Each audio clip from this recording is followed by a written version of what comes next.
3 सदियां बीत गई, खालसा पंथ के सृजनहार दशमेश पिता गुरु गोविंद सिंह सहित 4 साहिबजादों माता गुजरी जी के शहादत के लिए। अब इन्हें जिस हिसाब से हमें याद करना चाहिए, क्या हम कर पाते हैं? इनके बलिदान को, इनके शौर्य को, इनके शहादत को हर बार 26 दिसंबर को हम इन्हें याद करते हैं। इनकी याद में इतिहास को दोहराया जाता है, इनके साहस को दोहराया जाता है, इनके जज्बे को दोहराया जाता है और साथ में हम सब मिलके इन्हें याद भी करना चाहिए, क्योंकि इनका शौर्य और शौर्य गाथा वाकई बलिदान को याद करने से हमें वो सीख मिलती है और सीख से ही हमें वो आने वाले जनरेशन को इसे बता सके। इस सीख को लेकर हम इस बार भी इस खबर के माध्यम से आपको बताने जा रहे हैं खालसा पंथ के सृजनहार दशमेश पिता गुरु गोविंद सिंह जी सहित 4 साहिबजादों माता गुजरी जी की शहादत को लेकर। श्री गुरु सिंह सभा राजनांदगांव गुरुद्वारे से सिख संगत में भाइयों ने रैली निकाली। पूरे रैली को दोपहर से शाम तक के पैदल मार्च किया गया। आयोजन के बाद गुरुद्वारे के सामने सभा की गई, जहां पर अलग अलग लोगों ने अपने अपने वक्तव्य दिए। वही शौर्य गाथा को भी बताया गया। हम आपको ये भी बताते जाए कि इस शौर्य गाथा को लेकर पॉलिटिकल एरिया के लोगों ने अलग कहा, वही समाज से जुड़े लोगों ने भी जो शौर्य बताया वो हमें सुनना चाहिए और महसूस करना चाहिए कि खालसा पंथ के सृजनहार दशमेश पिता गुरु गोविंद सिंह सहित 4 साहिबजादों की जो उन्होंने शहादत दी माता गुजरी के साथ, वो वाकई समझने देखने के लिए इस सभा को था। लेकिन इनके इतिहास को हमें पढ़ना चाहिए और जानना चाहिए कि वाकई इतिहास ऐसे बहुत से ऐसे यादगार पलों को सभा के द्वारा, कार्यक्रम के द्वारा हमें बताया जाता है और हम इस सभा में भले जाए ना जाए, लेकिन ऐसे खबरों के माध्यम से भी इन कार्यक्रम या इन इतिहास को भी आप सुन सकते हैं, समझ सकते हैं। बहरहाल समाज से जुड़े लोगों ने भी अपनी बातें कही, वही राजनीतिक क्षेत्र से लोगों ने भी अपनी बातें कही और बुद्धिजीवी वर्ग से भी लोग आए, उन्होंने भी अपने अपने बातों को मंच के माध्यम से रखा। हम आपको ये सारी बातें अपनी खबर के माध्यम से बताने जा रहे हैं, लेकिन समाज की तरफ से कर्नेल सिंह भाटिया, वही पॉलिटिकल एरिया से लेकर विधानसभा अध्यक्ष पूर्व मुख्यमंत्री डॉक्टर रमन सिंह ने क्या कहा, उसे सुने। जिस जो आज हम मना रहे हैं 4 साहिबजादों की शहादत, 4 साहिबजादों की शहादत एक अनोखी चीज सामने आई हमारे कि 4 साहिबजादे जो है वो 2 तो चमकौर की गढ़ी में शहीद हो गए, और चमकौर की गढ़ी में शहीद कैसे हुए ये भी मैं आपको बताना चाहता हूँ कि जिस समय आनंदपुर साहिब का किला छोड़ के गुरु गोविंद सिंह जी महाराज निकले, तो सबसे पहले आगे गुरु गोविंद सिंह जी महाराज थे, बीच में उनके सिख थे और सबसे पीछे उन्होंने बाबा अजीत सिंह जी को और बाबा जुझार सिंह जी को रखा था। इसलिए रखा था कि कोई भी ये ना कहे कि अपने बच्चों को वो आगे अपने बीच में रख के सेफ करके निकलना चाहते। खुद गुरु गोविंद सिंह जी महाराज सबसे सामने थे और जो आखिरी था, उस कारवां का आखिरी होना था, उसमें बाबा अजीत सिंह जी और बाबा जुझार सिंह।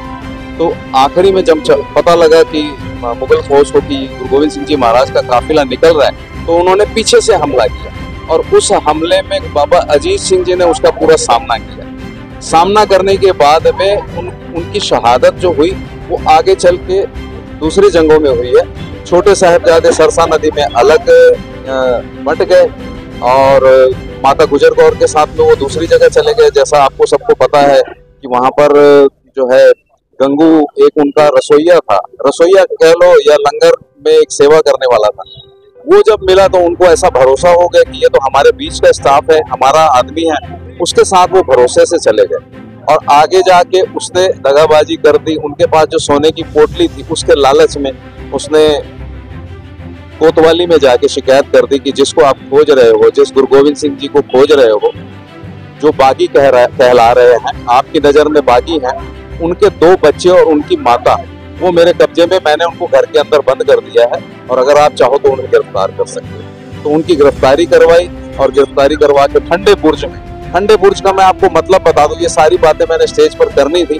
ठंडा बुर्ज वो था कि जहां गर्मियों में नवाब सरहंद का नवाब जो है वहां पर दिल्ली से जो भी आते थे वीआईपी, उनको उस ठंडे बुर्ज में रखते थे। गर्मियों में भी वहां पर क्लाइमेट शिमला और हिल स्टेशन वाला होता था, तो वहां पर ठंड में क्या हाल होता होगा। तो ठंड में जो है वो जमाने वाली, हड्डियों को जमाने वाली ठंड थी, माइनस पर टेम्परेचर रहता था। वहां छोटे साहिबजादों को बिना कोई चटाई, बिना कोई चद्दर, बिना कोई कपड़े के भूखे प्यासे रखा गया।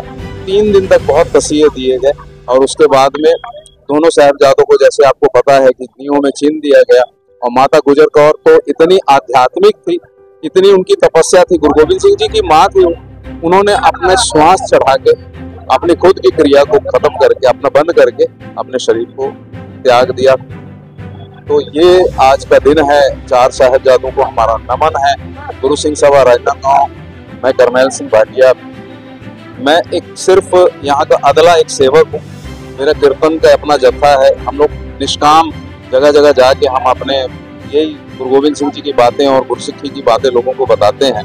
और गुरु सिंह सभा और सभी का, आप लोगों का भी धन्यवाद, आप आए इस चीज़ को कवर कर रहे हैं। ये कवर आपके टीवी चैनल या यूट्यूब के माध्यम से लोग सुनेंगे तो उनके अंदर में एक जागरूकता आएगी, पता लगेगा कि आज तक जो सिख कौम सिर्फ मजाक की कौम बनी हुई थी, इनके पीछे में इनका इतिहास कितना सुंदर है। माननीय प्रधानमंत्री जी ने 2022 को 26 दिसंबर को वीरवार दिवस के रूप में आज पूरे देश और दुनिया में आयोजित करने का संकल्प लिया। और ये हर साल इन वीर शहीदों को याद किया जाएगा। साहिबजादे जोरावर सिंह, साहिबजादे फतेह सिंह 9 साल और 7 साल की उम्र में जो उदाहरण प्रस्तुत किया, और गोविंद सिंह जी ने न केवल 2 पुत्रों को दीवार में चुनवा दिया, बल्कि उनके 2 पुत्र युद्ध के मैदान में बलिदान हुए। दुनिया के इतिहास का इससे बड़ा कहीं जिक्र नहीं मिलता कि गुरु गोविंद सिंह की शहादत, चारों पुत्रों की शहादत और गुरु तेग बहादुर की शहादत, यानी पिता पुत्र और के साथ गोविंद सिंह जी जिस सूरवीरता के साथ इस्लाम के खिलाफ और अन्याय के खिलाफ और धर्मांतरण के खिलाफ जूझते रहे, लड़ते रहे, संघर्ष करते रहे, और इतना बड़ा बलिदान 1000 साल के इतिहास में कहीं देखने को नहीं मिलता जो सिख गुरुओं ने किया है। हमारे 10 गुरुओं ने इस धर्म की रक्षा के लिए, सिख पंथ की स्थापना ही सनातन की रक्षा के लिए हुआ, और उस सनातन की रक्षा के लिए गुरुओं ने शहादत दी। कश्मीरी ब्राह्मण धर्मांतरण को रोकने के लिए गुरु तेग बहादुर के पास आए, मगर तेग बहादुर ने उनको संरक्षण दिया, अपना शीश कटा लिया, मगर उन्होंने कहा कि तुम्हें सुरक्षा दिया जाएगा। तो आज उस दिन को याद करने का अवसर है, उन महान शहादत को याद करने का जरूरत है, और उन्हें प्रणाम करने का जरूरत है। इस देश और संस्कृति बचाने के लिए कितनी बड़ी शहादत हो सकती है।